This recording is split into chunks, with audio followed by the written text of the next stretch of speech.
Hey friends, it is day 11 of quarantine. Taking off my cardigan, Mr. Rogers style. That goes there. And here we are. Thanks again for joining me. I am Kevin Ozar, and this is my web series, This Is Not a Snow Day. Hoping to give you some perspective, some helpful hints, and maybe even some framing around our, I'm not going to say new normal, there's nothing normal about this. So, today is March 24th, 2020. It is the anniversary of the fictional story, The Breakfast Club, written and directed by John Hughes, made for $1 million. It netted, grossed 51.4. It is a cultural icon for people of a certain age. And I had this whole thing planned today. I had my notes all written up. I want to talk about grading and assessment. Something that is near and dear to my heart and probably just me. And I was scrolling through my news feed and I saw that today is the anniversary of The Breakfast Club. And I stopped and I decided I'm going to do something totally different.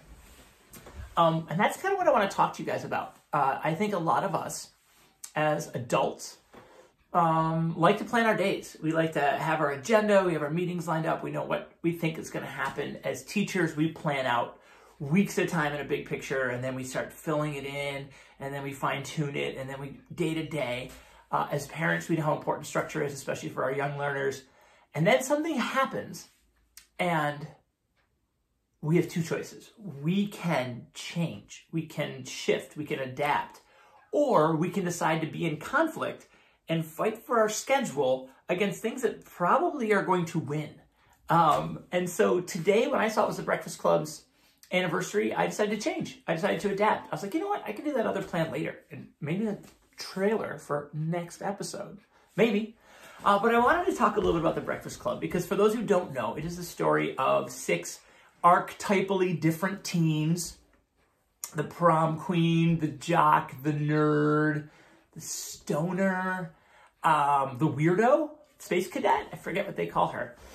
And they're locked together in Saturday detention. And across 2 hours, they dance, they get vulnerable, they share secrets, they fall in love, they wreck part of the school. And in the end, they learn a whole lot about themselves, they come together, and they're better for it. It's kind of the friends we made along the way, hero's journey story.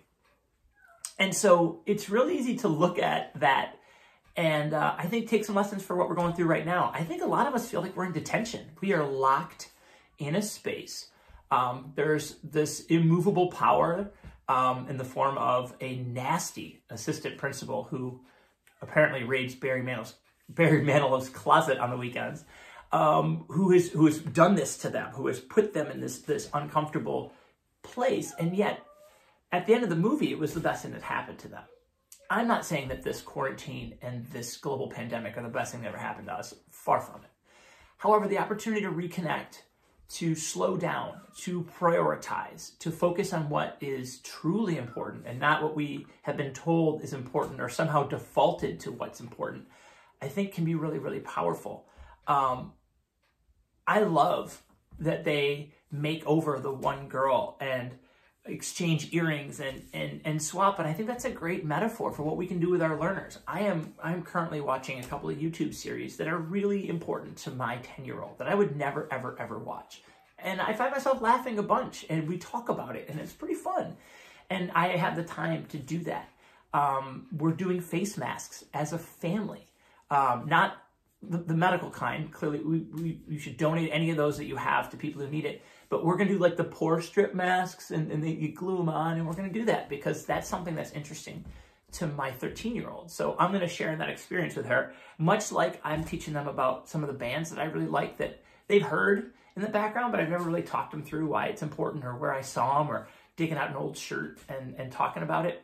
So we have this great opportunity that feels forced, but if we lean into that, we can really find some meaning and maybe redefine what our family is and what our connections are and what some of our habits are as a family, much like we thought we knew what our family was. It was a series of schedules.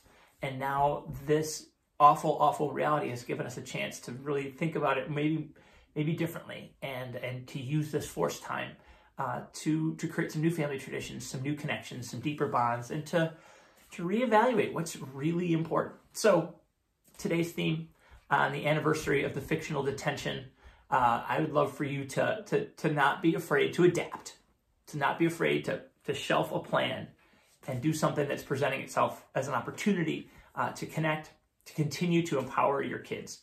I didn't say this at the opening, but I want to say it to you now. Please subscribe. It's a red button down there. You'll get the alerts. I would love for you guys to share this with people far and wide, just so that we can continue to help people have a healthy mindset, a happier mindset, an adapt mindset, as opposed to a conflict one, because there's really not much we can do if we choose to fight some of these inevitables, but we can really find some value if we lean into it and change our expectation into something that creates more value. So thanks so much for being here. More episodes every school day. So have a great day. And don't forget, if you mess with the bull, you get the horns.